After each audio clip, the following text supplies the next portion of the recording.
Hello, everybody, and we are live. Welcome back to yet another Coinsider live stream. I'm your host, Kevin, and before we dive into all the juicy topics today, let us give a couple minutes for people to trickle in. And if you don't mind giving me a quick mic check, that would be greatly appreciated. So hold on for a sec. I have some hot takes for you today that I think everyone is going to enjoy. But first, a quick mic check, if you don't mind.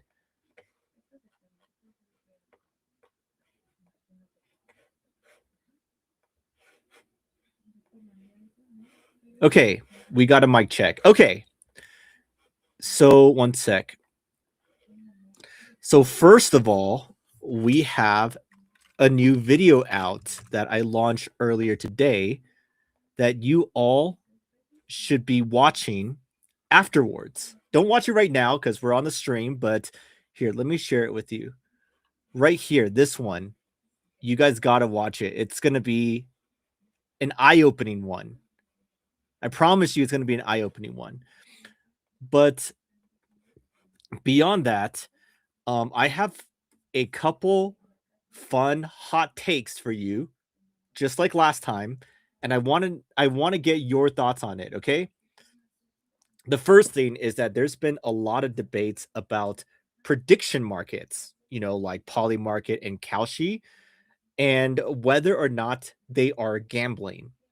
If I'm to be honest, I like prediction markets, but I do think they are gambling, especially sports. Like all that, it's just like regulatory arbitrage, okay? Like Kalshi, Polymarket, even leaning in on sports and trying to fight with the traditional sports books, like I don't know, FanDuel, DraftKings, etc.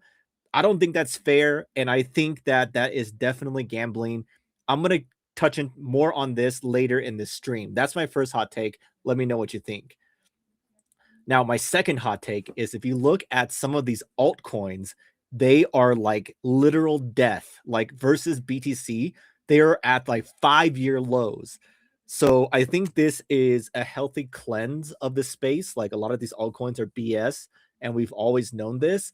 But also for the good ones that you think have a future, this could present some generational buying opportunities in the coming months. Okay. So I definitely think that, and we're gonna take a look at some of these later today. And yes, please show some love and hit the like button if you guys don't mind. That would be greatly appreciated. All right, those are my two hot takes, but let's dive into the juiciest topics of the week.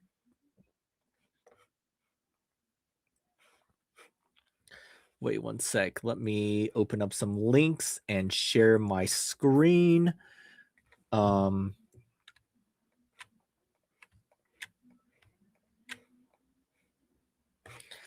First of all,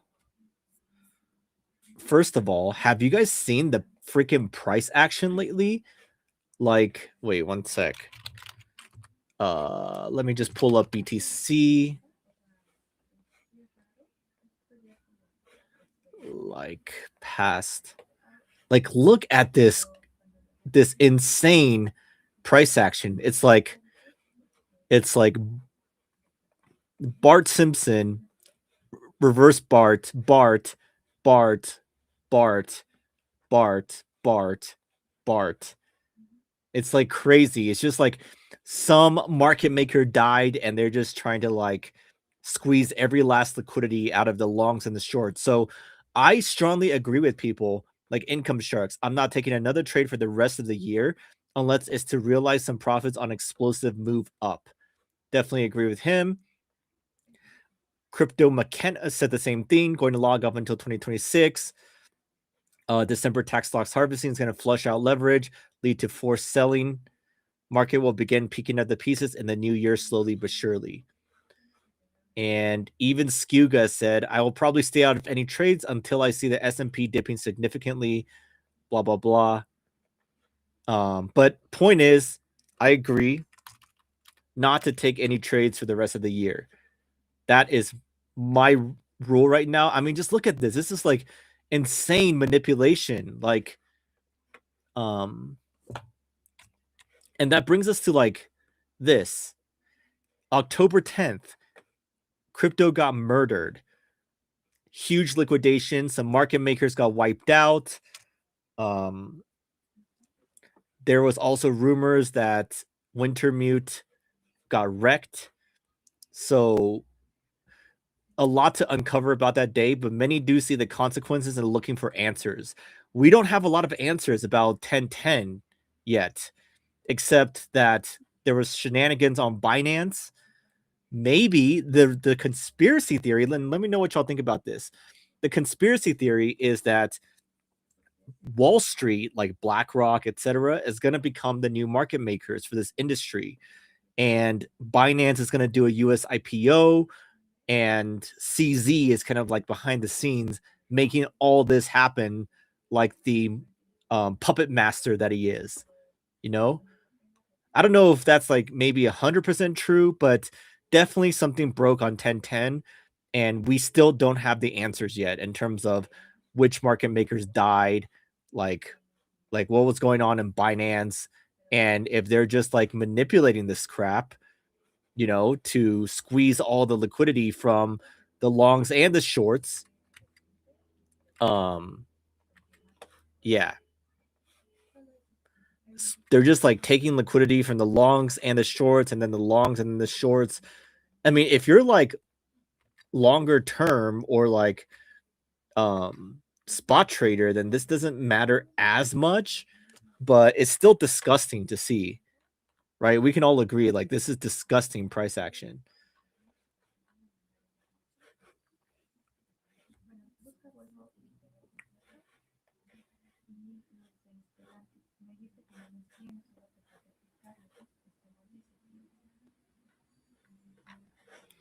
Okay.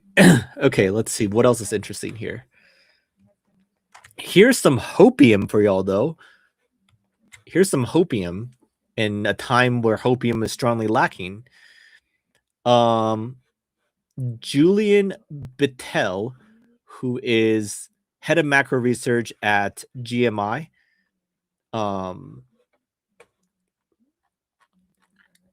is showing average market path following the last 5 times Bitcoin's RSI broke below 30, and it's showing that we're gonna go up soon. I mean, this is like, you know, this is just one piece of data, and there's plenty of other bearish things to consider. But like I said, there's not a lot of hopium. Here, let's read this, okay? Unless you believe the 4-year cycle is still in play, which we don't, this chart should hold up contextually over time. No, it won't be perfect, but assuming the bull market isn't already over, it's a useful chart to keep in mind. As we've outlined many times, based on our work on the business cycle, the current path of financial conditions, and our expectations for overall liquidity, the balance of probabilities is that this cycle extends well into 2026. In that world, the 4-year cycle is dead. Remember, the 4-year cycle was never about the halving, despite widespread belief that it is. It's always been driven by the public debt refinancing cycle, which post-COVID was pushed out by 1 year. In our view, the 4-year cycle is now officially broken because the weighted average maturity of the debt term structure has increased. Blah, blah, blah. If you think the bull market is over and we're now facing 12 months of pain, this chart is not for you. Move along. So what do y'all think about this? You guys think this is cope? Y'all think 4-year cycle people are geniuses and has been proven right once again? Lab grade hopium. I just think that's funny.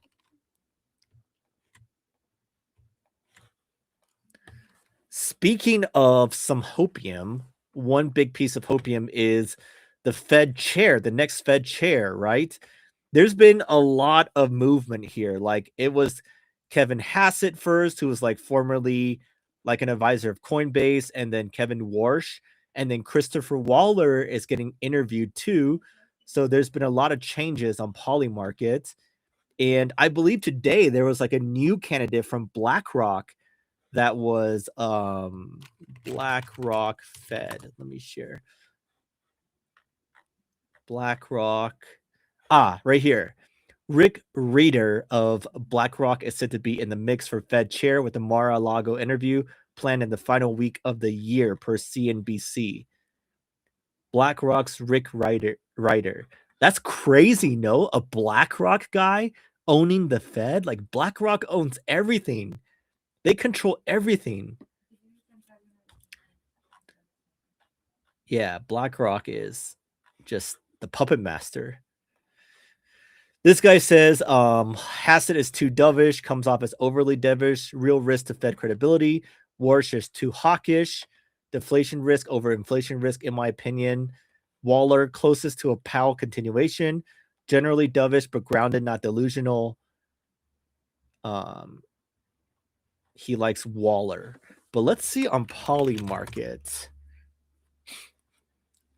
By the way, I voted for a January cut, even though the odds are only at 21%. I bet on it, I should say, on Polymarket to kind of farm their airdrop per se.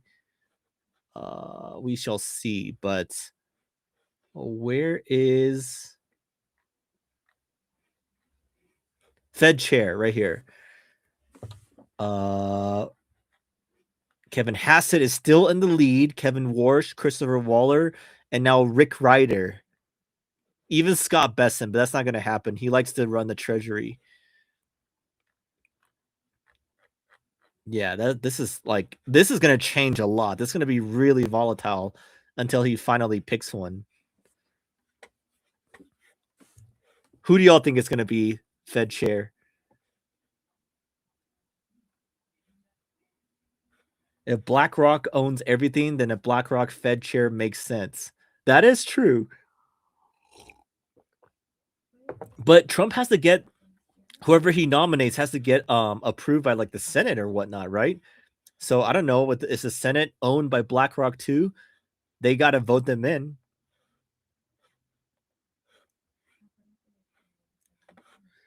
Let's see. Okay, this past week,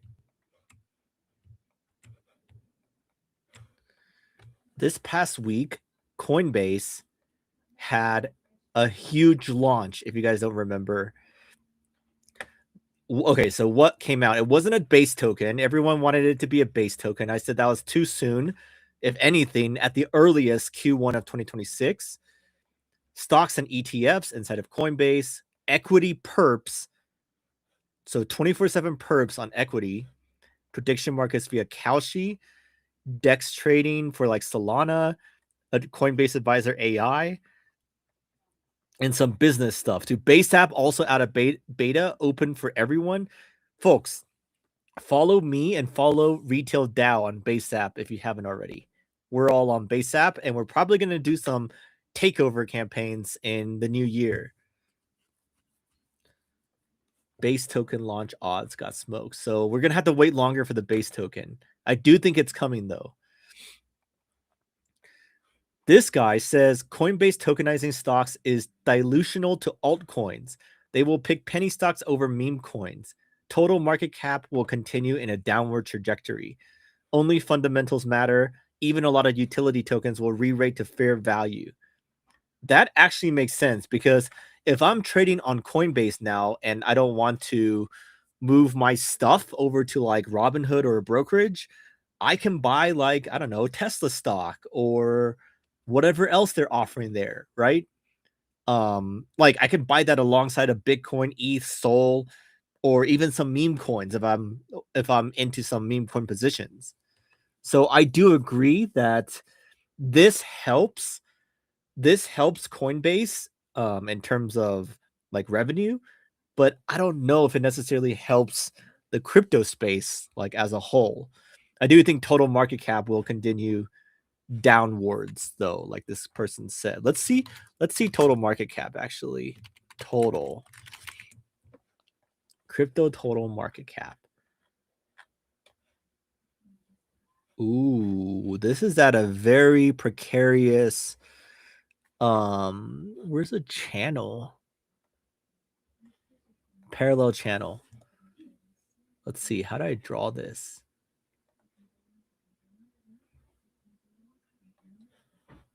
Okay. This may not be the cleanest drawing, but what if we align the tops better? Can we do that? No, not really.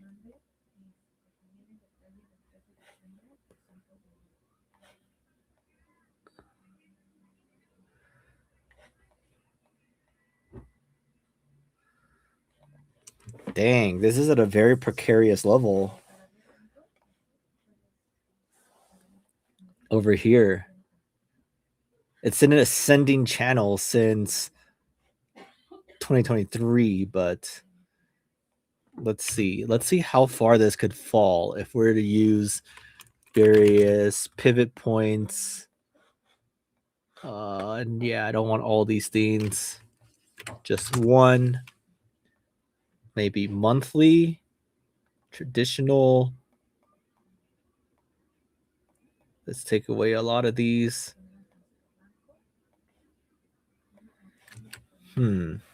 Okay. Let's take a look at the fib from the bottom here. It's already retraced to the 0.382. Could go lower.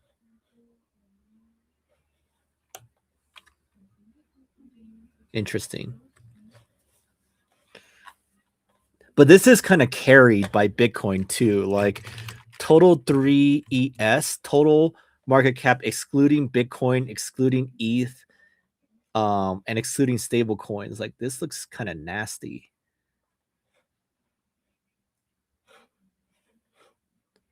It's already broken. Oh, it's about to touch. Oh, sorry. I wasn't showing the charts. Sorry, I was looking at charts without sharing the screen. I was looking at this total and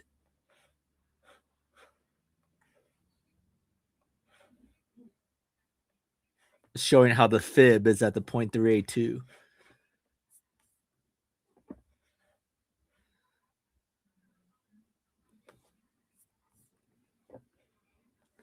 And I also drew a parallel channel here.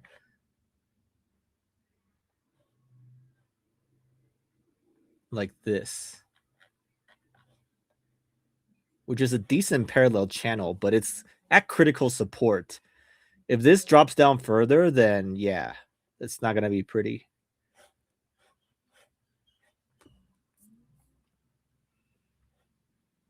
You guys see it now, right?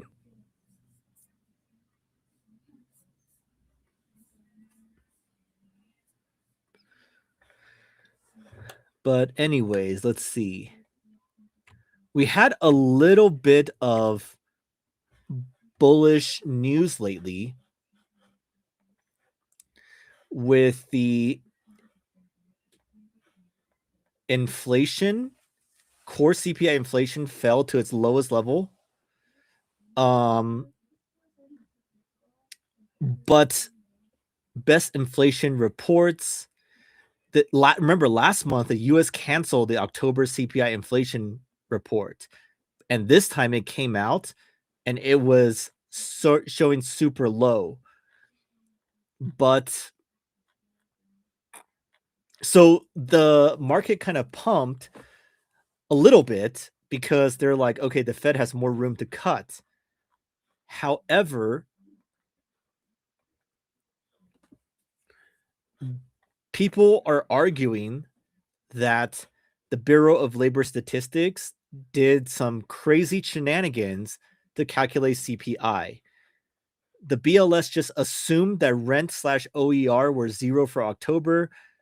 The only way you get a 2-month average for rent of 0.06%, blah, blah, blah, is assuming October was zero. There's just no world in which this is a good idea, but here we are.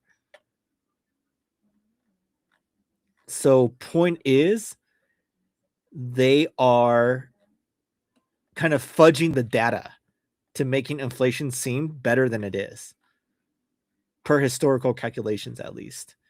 Let's see what trueflation. Let's see what trueflation is at. Trueflation. Okay, but where's the inflation calculator?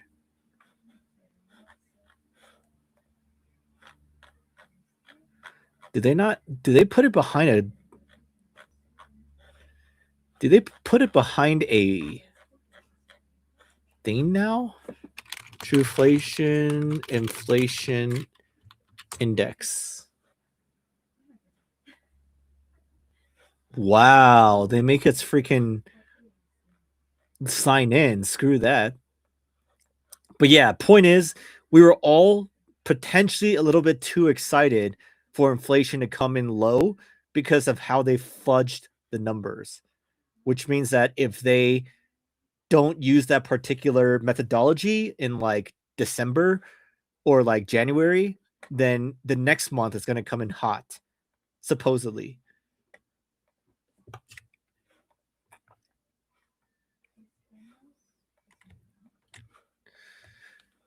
Now, one interesting thing I want to talk about is whether or not crypto traders can trade stocks. And let's listen to, wait, let me check the comments first. Cooking the books. Yeah, they're cooking the books. Let's see what Thread Guy is saying about him thinking crypto traders being able to trade stocks. Let me know if y'all can hear this too.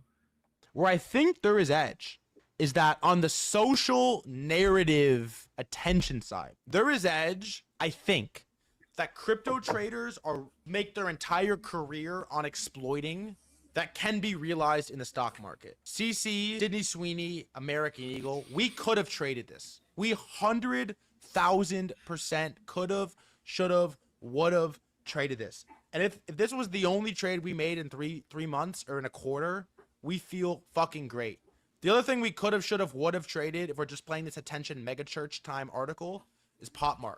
We could have, should have, would have traded PopMart. And so I think that there's an edge to be exploited if we are super patient. We only pick God spots and we wait for these like really viral narratives to pop off. Sydney Sweeney obviously was one. You got the Trump pump. You got the Vance. Yeah, really nice. I took a stab at Tesla to kind of test this out a little bit, and I'm going to continue to see how it plays out. But I legitimately think that there's a style that crypto traders are really good at, which is attention, momentum, and flows that can just beat it's a different game than the algos play. I really think it's possible, and I'm excited to try it out more. Am I wrong about this? Like, I think we have fried our brains so much that we've become experts at memetics. What do y'all think about this? I mean, there's this running meme that crypto traders are like moving to stocks near the bottom and when stocks are about to top. Now, I don't think it's going to play out that way because if stocks top, then crypto is just going to go lower. Like if stocks drop significantly. But I do think that crypto traders may be moving to stocks near the stock market top, which would be hilarious given that like our retail psychology is always like FOMO in late, right? Like if you want to be trading these stocks, he should have been doing so like a year ago, not now at like the deep bear market, right?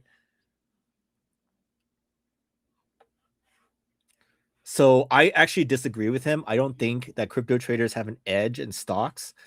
I mean, I think we can do well if we like, I do think that retail can do well in stocks, but you got to put in a lot of research and you got to understand like, I mean, I guess that there is kind of similarities to crypto in terms of like the narratives and the fundamentals are pretty different, obviously. But yeah, I think it depends on how the overall market goes. Like if the market stays like in easy money mode, then the things that worked in crypto can work in stocks. But if we get kind of a reset in the stock market and it cares about fundamentals more, then a lot of the stuff that retail likes in stocks are going to struggle just as much as altcoins do, you know? That's my view. I don't know. Do y'all trade stocks these days? I have some stocks, but like I have some like growth stocks per se, but I don't think necessarily that we have as much edge in the stocks world where it's all sharks, Wall Street, and things like that, compared to crypto. Yeah, in stocks there are giant stocks to trash penny stocks. Yeah, there's so many different things. You're right. At least some real fundamentals, but a lot of them trade on things like momentum or narratives selling a story instead of fundamentals.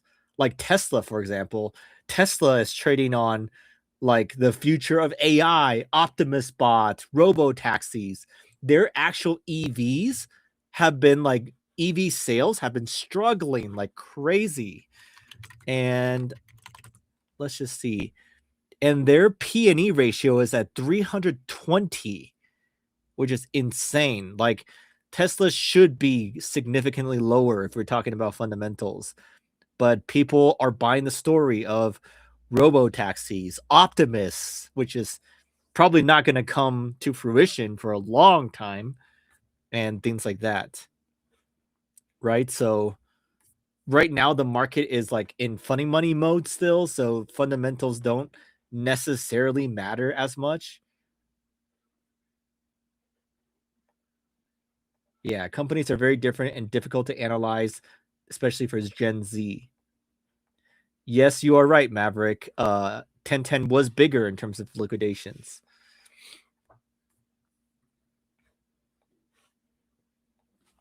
Now, I want to go back to the hot take I gave at the beginning of the show.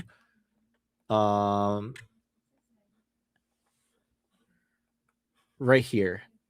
Prediction markets are gambling. I don't usually agree with Pomp on anything really, but I do agree on this. Not sure how anyone believes anything different. And look, this is the founder, one of the founders of Kalshi, and they launched combos. What are combos? They're like multi-leg options. So let's watch this.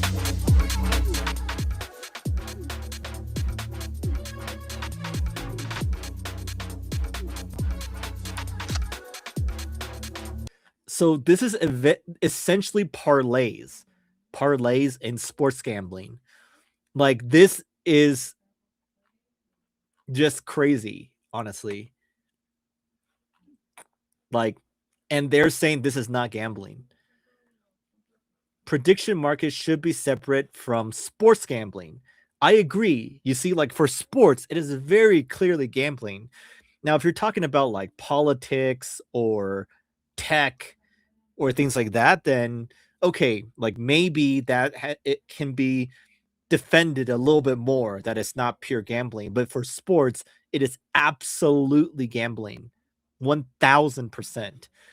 Unfortunately, most of their trading volume is in sports, so the OG prediction markets feel compelled to include them. Kalshi got hit with a nationwide class action lawsuit for operating a legal online sports betting platform and duping customers into believing they're legally gambling against other consumers when they're actually gambling against the house. So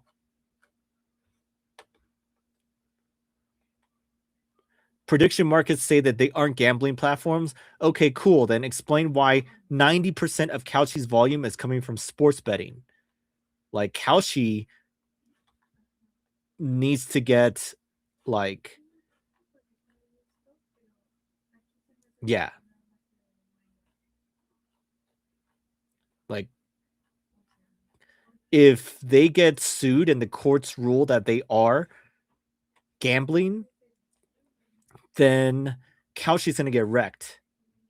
I don't know if that's going to happen, but yeah, at least Polymarket does more on other sectors than sports. Prediction market Kalshi filed notice to the Commodity Futures Trading Commission on Wednesday that it intends to offer trading on the transfer portal, prompting the NCAA to say it vehemently opposes the college sports prediction markets. Imagine if you're like a high school graduate or something, and like people are betting on where you intend to go, like to play college sports. Like your family members, they're all gonna be mad. It's gonna be like a mess. Like I do think that this kind of stuff is bad for the world, even though they want to make everything a prediction market, you know, like that's what they say. But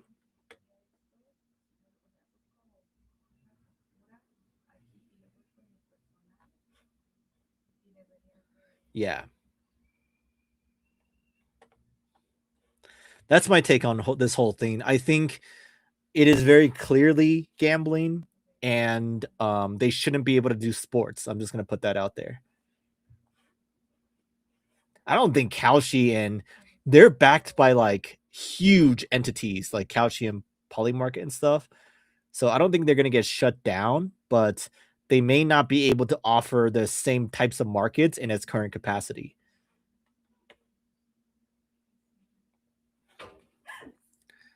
Let's see.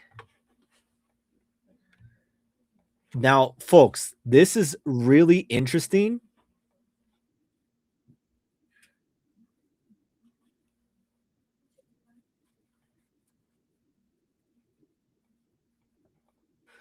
Okay, I want to watch something with y'all, and this is from a uh David Lynn's episode, and I want to watch what his guest says about Bitcoin and why we've been struggling lately. Okay.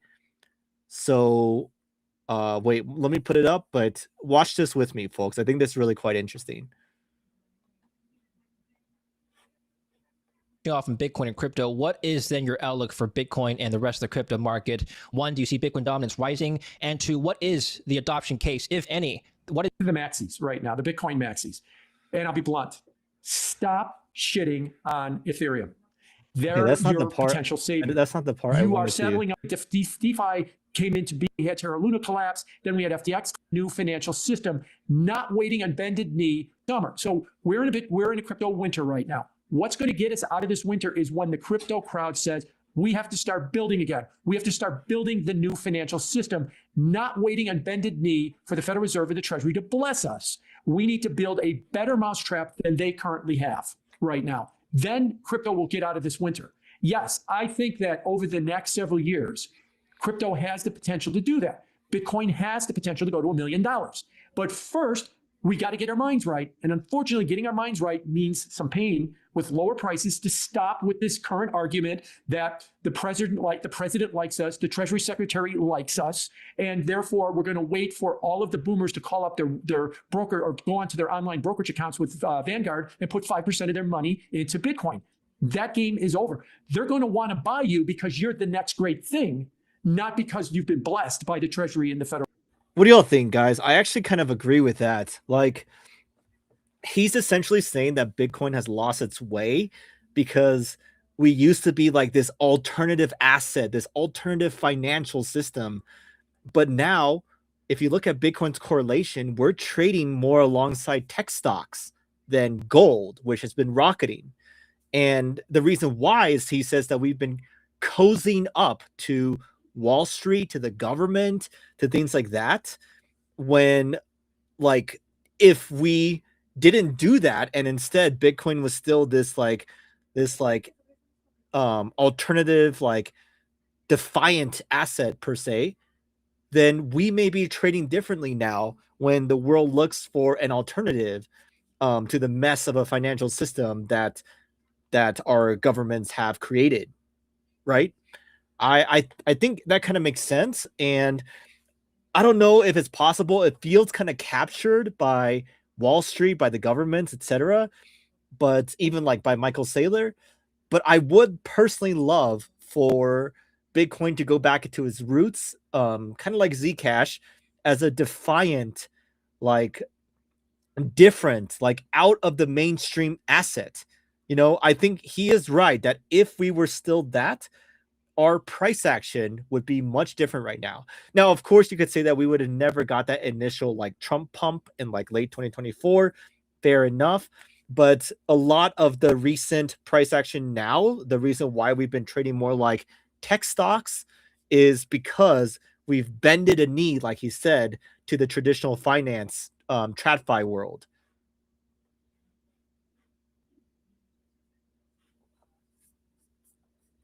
Yeah, that's what I think.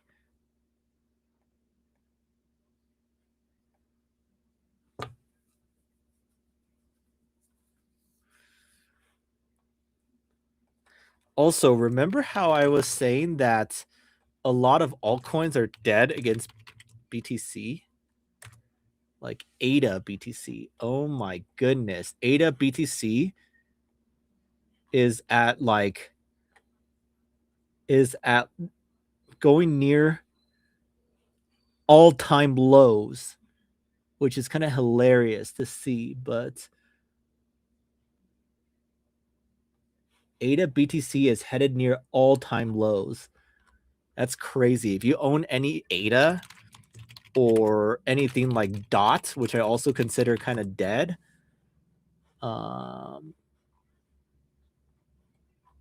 wait, why is Polkadot Bitcoin right here? This is also near like low, like crazy new lows. It's like headed to zero essentially. And if I used to like follow along Polkadot, but their open gov was a huge grifter's paradise. And the Web3 Foundation is finally coming in to close all the bounties. They're even like all the grifters who used to like live off the treasury, their thing is done. Their thing is over. And this was the result of all those initiatives that they try to do, right? Polkadot Bitcoin's like dead. Like they should have just stuck versus Ethereum, even Polkadot Ethereum. Wow, Polkadot versus Ethereum. Like this is embarrassing. ADA ETH. Let's see, is there ADA ETH? Yeah, this is near all-time lows too. This is crazy.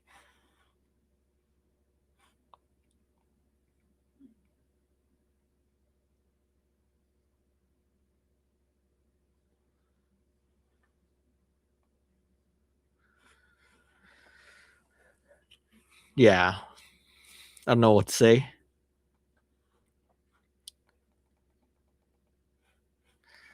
By the way, folks, if you're not in Retail DAO, you should definitely join. First of all, happy holidays from the DAOs.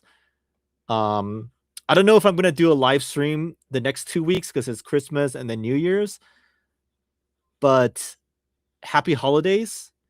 And you should definitely read this pinned article, The Real Reason Why Retail Lost This Cycle. You should join us today and do mission 6 with us. We're farming 2026 airdrops. I personally farmed Polymarket and MetaMask at the same time. I wrote my experiences in the mission thread. You can also do base, Mega Eats, Phantom. You can do whatever you want and get a cut of our rewards pool. There's 2 weeks to do this, so not a huge rush, but you still got to get started soon.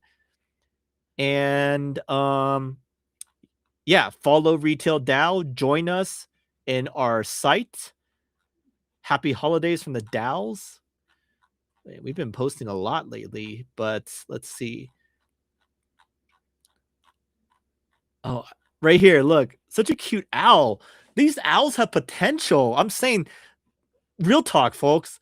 What do you think is cuter, owls or pudgy penguins? I honestly think, like, you can call me biased, but I honestly think retail DAOs are cuter than pudgy penguins. And one day, I would love for us to make an NFT collection. When's OpenSea? And I would love for us to make an NFT collection and sport a bunch of these things on X, all of us. But maybe once we get to like like, I don't know, we're at like 1,000+ members, but maybe we like double or triple that. We'll get an awesome artist and make some cute owls that look even cuter than these penguins. You know, I mean, I like penguins. I like pudgy penguins, but our owls could be so much cuter. Let's be real. Let's be real. Like, wait 1 sec. I stopped sharing it.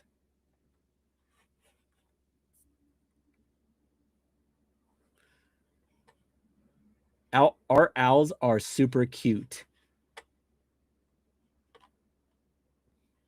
You want money to go into owls? What do you mean by this?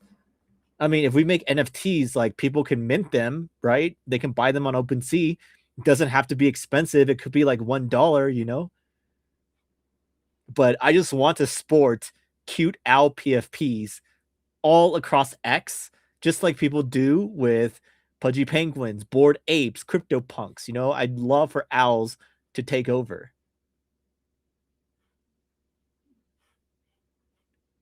Short cartoons. Yeah, fortunately, AI can make really cute stuff lately. I wonder if AI can get good enough for us to make these DAO NFTs, or if we need to stick with like a good artist per se. But folks, this has been not the best year in terms of price action, like we all know by now, but I've had a great time with y'all, the Coinsider family, with Retail DAO, which I am very grateful for. And yeah, I probably won't do this Christmas week and New Year's week, but I'll be back in January to do these Friday streams once again. And hopefully next year, I know everyone thinks it's like a 1-year bear market, but I think differently. So I think we're going to be in for a treat. Will be a lot of surprises in 2026. But in the meantime, Merry Christmas, Happy Holidays. Hope to see you all around our Discord on X and next year, starting January. Cheers, everybody. Oh, and go watch my video that I just put out this morning. I think you'll really like it. Go watch the whole thing and let me know what you think. Cheers, everybody.